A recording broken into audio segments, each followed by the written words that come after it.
to talk to. We have three. So we have Samantha Pérez from MySlogic. We have Miriam Pijuan from BEFuture. And we have Sergi Verdejo from Padcelona. It is great to have you all. There's a lot of exciting things happening in Barcelona. There's a lot of things happening around IBTM. And I think we will definitely be talking a lot about a lot of them. But let's start with the first question. And that is that the General Director of Microsoft in Southeast Europe,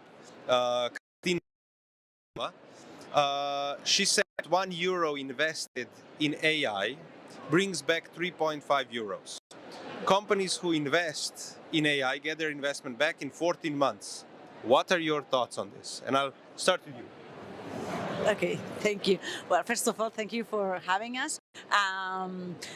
As you mentioned, I'm part of the BEFuture project, which is an European project that tries to help the business event sector to face the future, and to transform, to face like the technology changes and so on. So I'm putting this in context because I'm no expert on technology. So I don't know if really €1 invested in AI, it transforms in 3. For sure, AI is transforming the way of business events. AI, improves operations, processes, and for sure it will take over some works that are now very repetitive, let's say.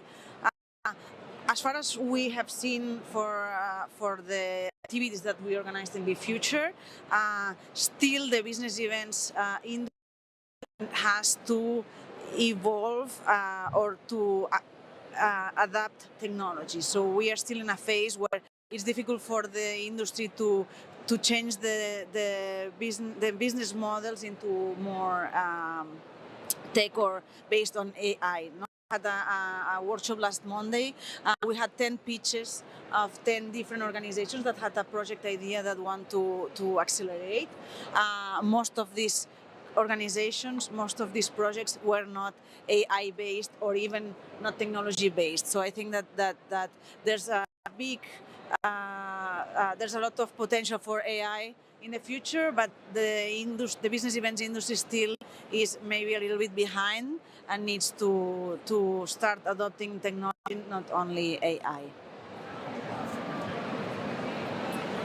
Well, I wasn't aware of this exact number of returning of your investment, but what I know for sure is that AI is not something that we must invest on because we have, and now I'm talking from Padcelona, which is an event company, from our perspective.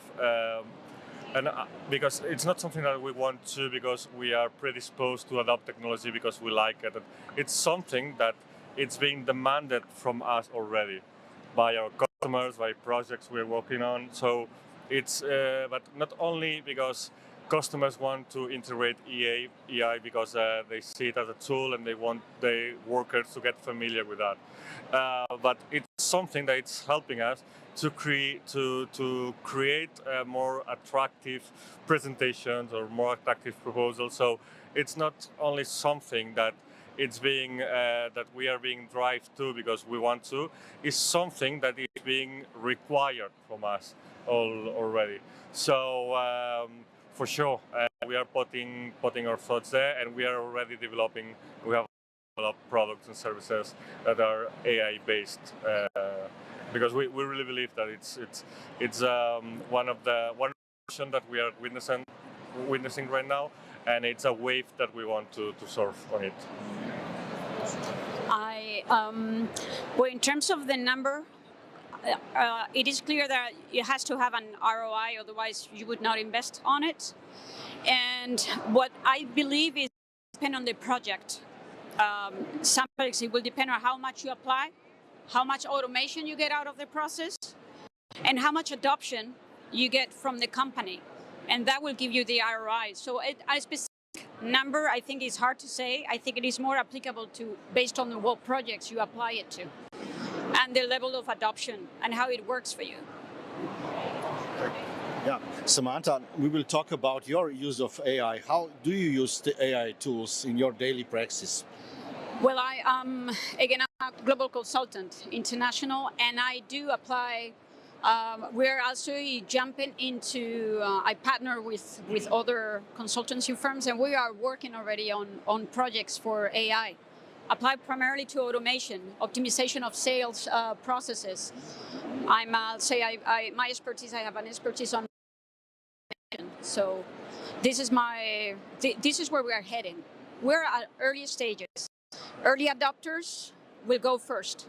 Yeah. But there's still a lot of companies, like they want to see what is going to happen. But early adopters will be the disrupted ones. So. I just want to ask more. There is a lot of hoteliers, your clients actually. Is it possible that this will not be the day where AI will replace what is happening here? Meetings we see here in front of us? No. No. No. It has to do with the value. This is value.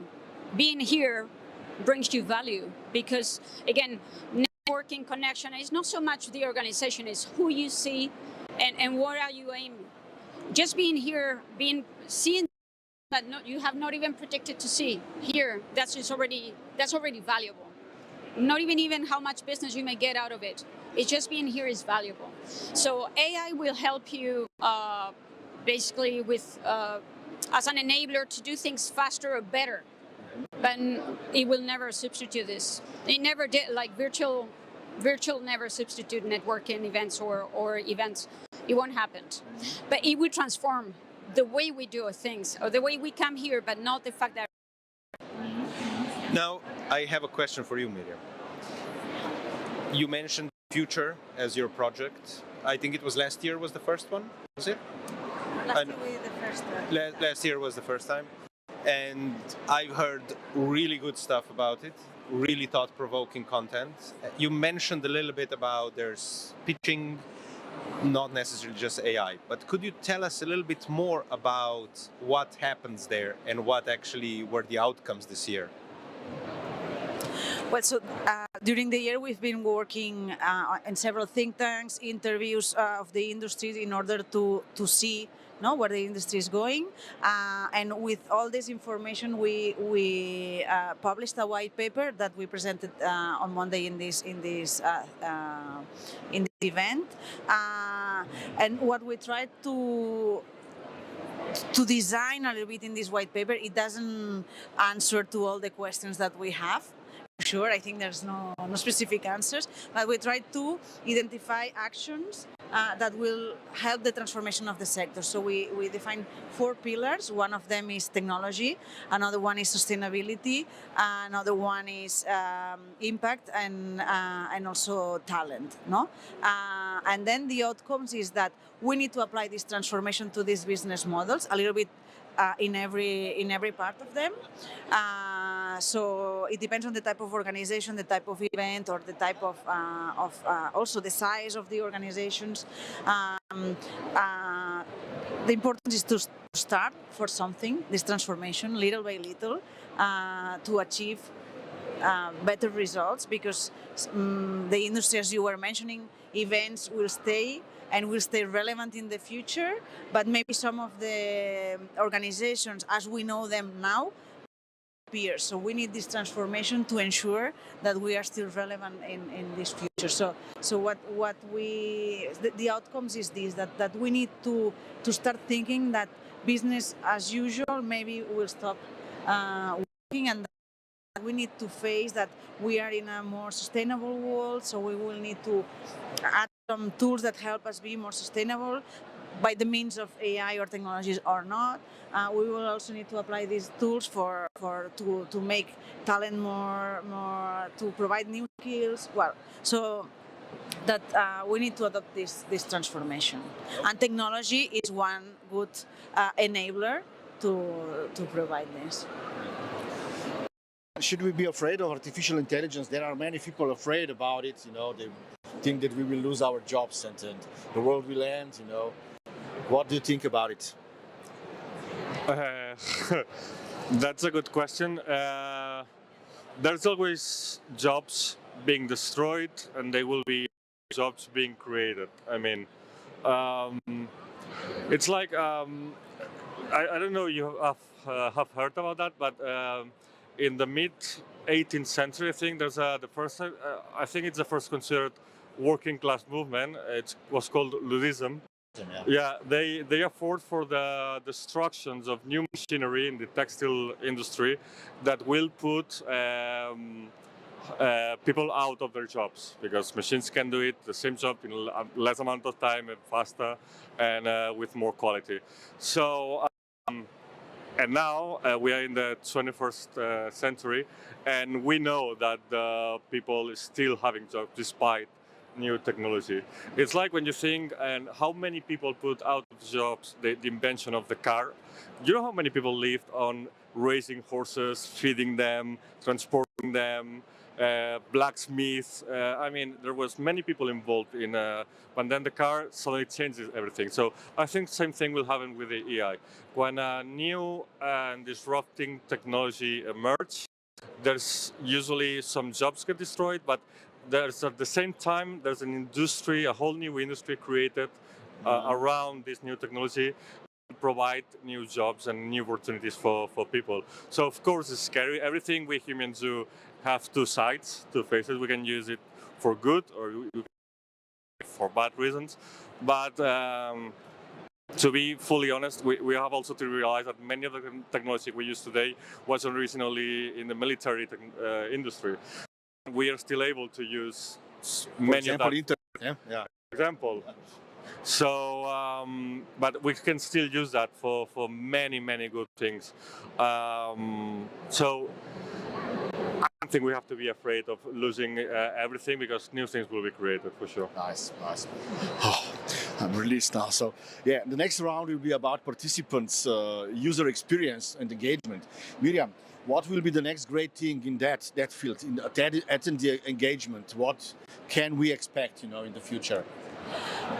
I think that personalization is one of the keys. So we all talk about how it's important to feel that the events are made for us, and to find the right connections to learn about and for sure AI will already does, in fact. No, most of the apps that we use when we access to an event are based on artificial intelligence. So personalization is one of them. Probably now we're still far from it, but when we do the combination with technologies like VR or AR, generative AI. So this is something that maybe now still sounds like a little bit far, but probably something that it will be here like in less than 10 years or maybe in 10 years. So the combination of these glasses that we put now, but that generates the experience at the same moment. This is something that more of the experience that will create engagement also. It will be according to the needs or to the expectation of the persons. Also, we already have now, we're already able to see in real time, the reactions of the attendees at certain pumps, at certain events.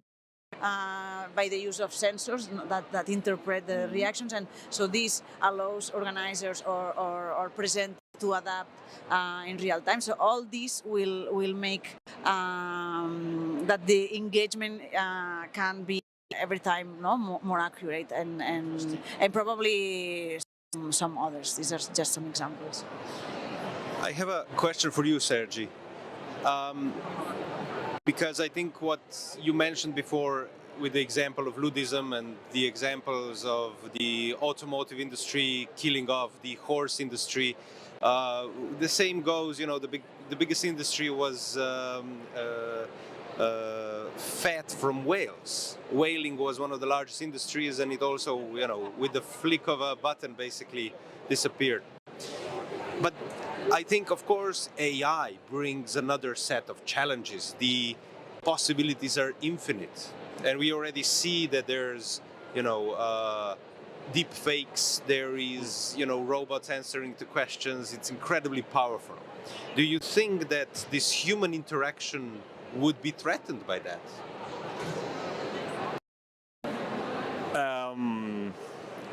Yeah, the thing is that how I see that we are not starting from a heavenly place where there's no lies, and AI has come to put everything upside down. I mean, we can you can get a lot of this information using, let's call them traditional means of information. I mean, there's manipulation, something that has always existed and always will be. So, thing is that we have to get the tools to catch up with EA. So I'm quite sure that from looking now at Jurassic Park, the first movie, my children will think that's lame because it's obvious that that's a fake dinosaur there because that shadow is not right and everything is not right. But I remember at the movie theater when I first saw that movie that all the audience was like, wow, that's a real dinosaur. So we have to catch up with that and to be able to see what's true and what's not true. But it's getting harder. That's for sure. But we can also use the same tools that some people might or will use to do mischievous things.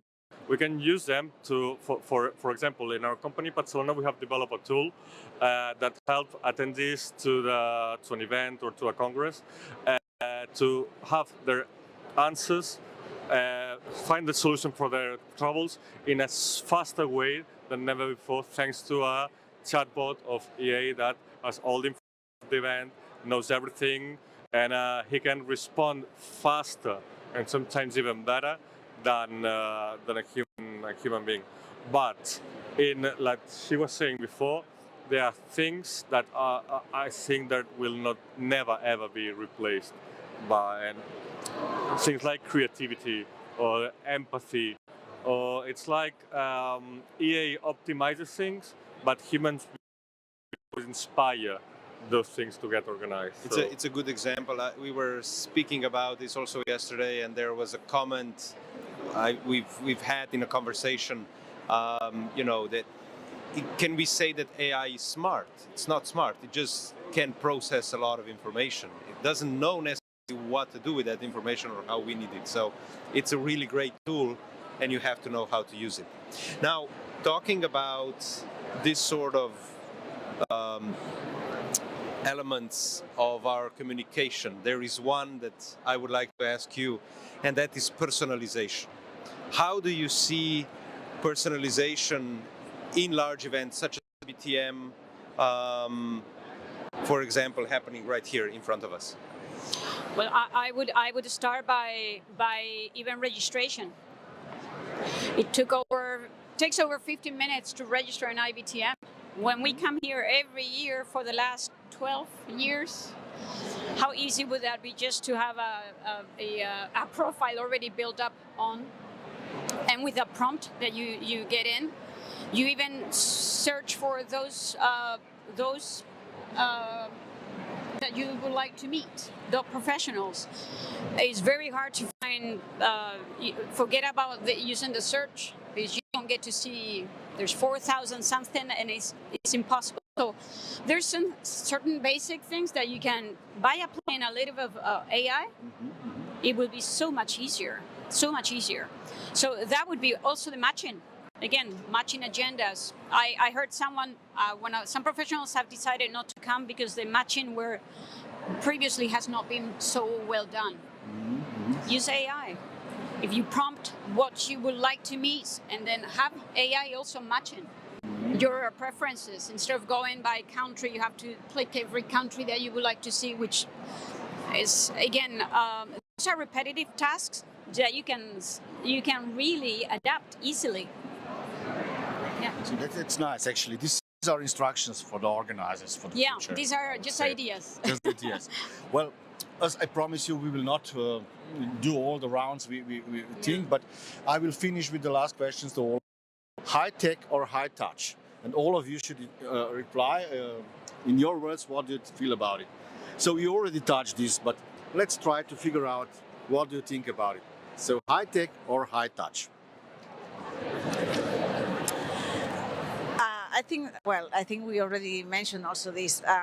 Technology is not the means; it's like the tool. So high tech might help us to have a better touch, but at the end, the business events industry or the events industry in general also, it's made about contact, about relations, about experiences, about acquiring knowledge, and for sure technology in the future will be able to combine every time more of this, but we are using, and I hope that we and even new generations or more digital generations will still be in need of these human interactions, and still I think that this serendipity that now it's a word that sometimes come up, still is not replaced by machines. So for me, I think high tech is important because it allows a lot of things, but events industry is linked to personal touch. Yeah, I think it will help us to be a better version of us, meaning that we can unload some of the heavy work, as you said before, repetitive things that can be, say it, easily embedded in a AI system. And without this burden, let's call it like that, we are free to do what really are good at, which is create, which is feeling or having a hunch and knowing what the other one is thinking or what he's willing or what he's looking for. And yeah, I think it's going to help us a lot to be better organizers, but also to enjoy a lot more when we attend to one event. But I'm absolutely convinced by that. Yeah. And I will say high tech by all means, but with lots and lots of heart, trust, and as you said before, high touch. No, the touch gives you trust, and the trust gives you what we need. So, yeah. Well, Both. thank you very much for this conversation. Time really flew. We have a lot of questions in there, but as you can see, it just goes, time flies when you're having fun, right?